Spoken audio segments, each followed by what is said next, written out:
Lucent जी के समान ज्ञान इतिहास पार्ट 3।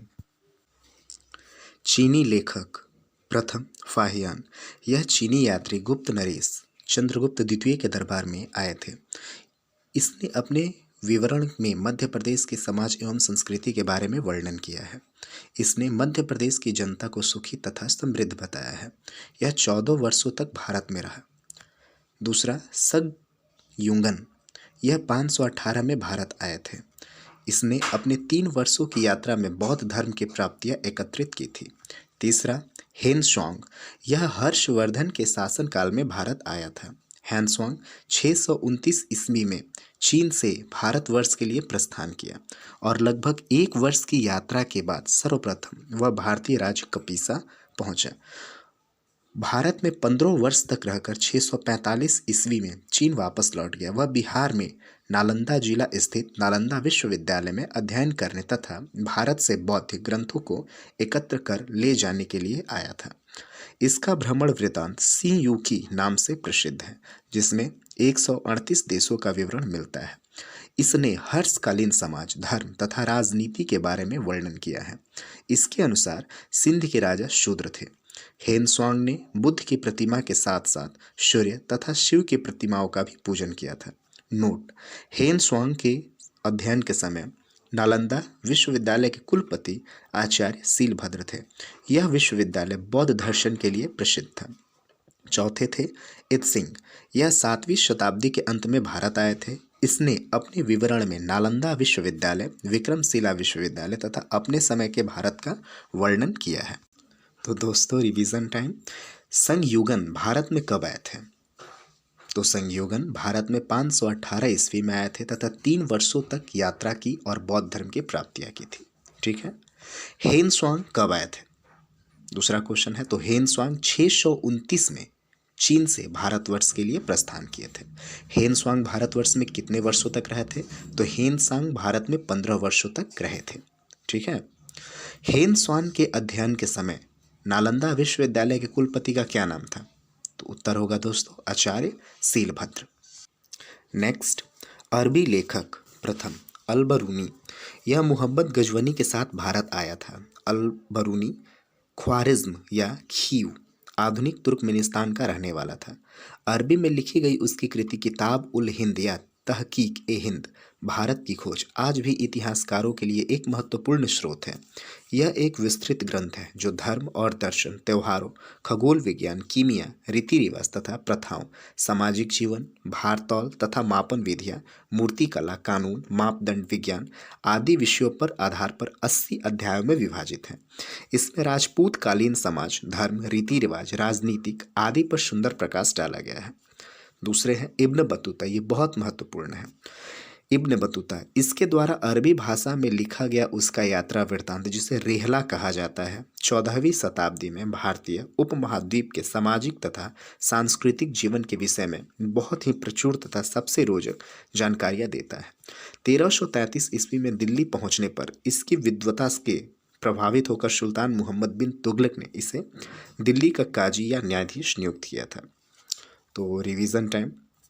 अरबी लेखक में सबसे पहले कौन आए थे? तो सबसे पहले अल-बरूनी आए थे। अल-बरूनी किसके साथ आए थे? तो अल-बरूनी जो थे यह महमूद गजवनी के साथ भारत में आए थे। ठीक है। इब्न बतूता कौन था? तो इब्न बतूता यह एक यात्रा वृत्तांत का व्यक्ति था जो 1333 में दिल्ली में पहुंचा था। ठीक है। और ये 14वीं शताब्दी में भारतीय उपमहाद्वीप के सामाजिक तथा सांस्कृतिक जीवन के विषय में बहुत ही प्रचुर जानकारियां प्राप्त किया था। नेक्स्ट, अन्य लेखक तारानाथ। तारानाथ यह एक तिब्बती लेखक था। इसने कंगियूर तथा तंगियूर नाम ग्रंथ की रचना की। इसमें भारतीय इतिहास के बारे में जानकारियां मिलती हैं। अगला है मार्को पोलो। यह 13वीं शताब्दी के अंत में पांड्य देश की यात्रा पर आया था। इसका विवरण पांड्य इतिहास के अध्ययन के लिए उपयोगी है। अगला है पुरातत्व संबंधी साक्ष्य से मिलने वाली जानकारी। भारतीय पुरातत्व के पितामह, father of Indian archaeology, Sir Alexander Cunningham को कहा जाता है। 1400 ईसा पूर्व के अभिलेख बोगाई कोई एशिया माइनर से वैदिक देवता मित्र, वरुण, इंद्र और नाशत्य, अश्विनी के कुमार के नाम मिलते हैं। मध्य भारत में भागवत धर्म विकसित होने का प्रमाण यवन राजदूत होलियोडोरस के वेसनगर विदिशा गरुड़ स्तंभ लेख से प्राप्त होता है। सर्वप्रथम भारतवर्ष का जिक्र हाथी गुफा अभिलेख में होता है। सर्वप्रथम दुर्भिक्ष का जानकारी देने वाला अभिलेख सहगौरा अभिलेख है। इस अभिलेख में संकट काल में उपयोग हेतु खाद्यान्न सुरक्षित रखने के भी उल्लेख होते हैं। सर्वप्रथम भारत पर होने वाले हुर्ण आक्रमण की जानकारी भीतरी स्तंभ लेख से प्राप्त होती है। सती प्रथा का पहला लिखित साक्ष्य एरण अभिलेख शासक भानुगुप्त से प्राप्त होता है। सातवाहन राजाओं का पूरा इतिहास उनके अभिलेखों के आधार पर बना हुआ है। रेशम बुनकर की श्रेणियों की जानकारी मंदसौर अभिलेख से प्राप्त होती है। काश्मीरी नवपाषाणिक पूरा स्थल भुर्जहुम से गर्तावास गड्ढा घर का साक्ष्य मिला है। इसमें उतरने के लिए सीढ़ियां बनी होती थी। यहाँ मनुष्य के साथ उसके पालतू पशु को भी दफनाने की प्रथा प्रचलित थी। प्राचीनतम सिक्कों को आहत सिक्के कहा जाता था। इसी को साहित्य में कसा पर्ल कहा गया है। सर्वप्रथम सिक्कों पर लेख लिखने का कार्य यवन शासकों ने किया। समुद्रगुप्त की बीड़ा बजाती हुई मुद्रा वाले सिक्कों से उसके संगीत प्रेमी होने का परिमाण मिलता है। अरिकमेडु पुदुचेरी के निकट से रोमन सिक्के प्राप्त हुए हैं। सबसे पहले भारत का संबंध वर्मा स्वर्ण भूमि वर्तमान में म्यांमार है। मलाया स्वर्ण द्वीप कंबोडिया कंबोज और जावा यव द्वीप से स्थापित हुए थे। रिवीजन टाइम दोस्तों, भारतीय पुरातत्व शास्त्र के पितामह किसे कहा जाता है? तो उत्तर होगा सर अलेक्जेंडर कनिंघम को कहा जाता है। तारानाथ कौन था?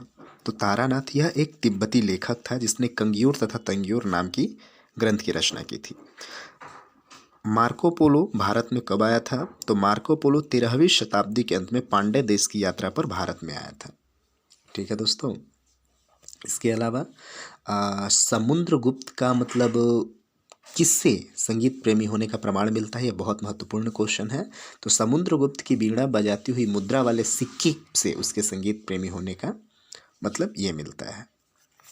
अगला महत्वपूर्ण अभिलेख तथा शासक हाथी गुफा अभिलेख, तिथि रहित अभिलेख कलिंग राज खारवेल। जूनागढ़ गिरनार अभिलेख ये रुद्रदामन थे। नासिक अभिलेख गौतमी बल श्री थे। प्रयाग स्तंभ लेख समुद्रगुप्त थे। एहोल अभिलेख पुलकेशिन द्वितीय थे। मंदसौर अभिलेख मालवा नरेश यशोवर्मन थे। ग्वालियर अभिलेख प्रतिहार नरेश भोज थे। भीतरी एवं जूनागढ़ अभिलेख स्कंदगुप्त थे। देवपाड़ा अभिलेख बंगाल शासक विजय सेन थे। अभिलेखों का अध्ययन इपिग्राफी कहलाता था।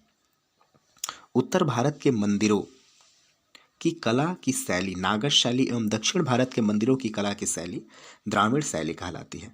दक्षिणापथ के मंदिरों के निर्माण में नागर एवं द्रविड़ दोनों शैलियों का प्रभाव पड़ा। अंत यह वेसर शैली कहलाती है। पंचायतन क्या है? तो पंचायतन शब्द मंदिर रचना शैली से संबंधित है। एक हिंदू मंदिर तब पंचायतन शैली का कहलाता है जब मुख्य मंदिर 4 सहायक मंदिरों से घिरा होता है। पंचायतन मंदिर के उदाहरण है कंदरिया महादेव मंदिर खजुराहो, ब्रह्मेश्वर मंदिर भुवनेश्वर, लक्ष्मण मंदिर खजुराहो, लिंगराज मंदिर भुवनेश्वर, दशावतार मंदिर देवगढ़ उत्तर प्रदेश तथा गोंडेश्वर मंदिर महाराष्ट्र। तो रिवीजन टाइम फ्रेंड्स, अभिलेखों का अध्ययन क्या कहलाता है? तो अभिलेखों का अध्ययन एपिग्राफी कहलाता है। प्रयाग स्तंभ अभिलेख में मतलब कौन से शासक थे? तो समुद्रगुप्त थे। तथा देवपाड़ा अभिलेख में कौन थे? तो बंगाल शासक विजय सेन थे। भीतरी एवं जूनागढ़ अभिलेख में कौन थे? तो स्कंदगुप्त थे। ठीक है। इसके अलावा बहुत इम्पोर्टेंट मतलब जैसे होता है हिंदू मंदिर जो होता था पंचायतन में किस शैली का बना होता था? तो वह पंचायतन शैली का बना होता था। ठीक है। महादेव मंदिर कहाँ पर है? तो खजुराहो में है। ठीक है। कुंडेश्वर मंदिर कहाँ पे है दोस्तों? बताइए। महाराष्ट्र में है दोस्तों। और लिंगराज मंदिर कहाँ पे है? भुवनेश्वर में है। लक्ष्मण मंदिर खजुराहो में है। ठीक है। और दशावतार मंदिर कहाँ पे है? तो देवगढ़ उत्तर प्रदेश में है।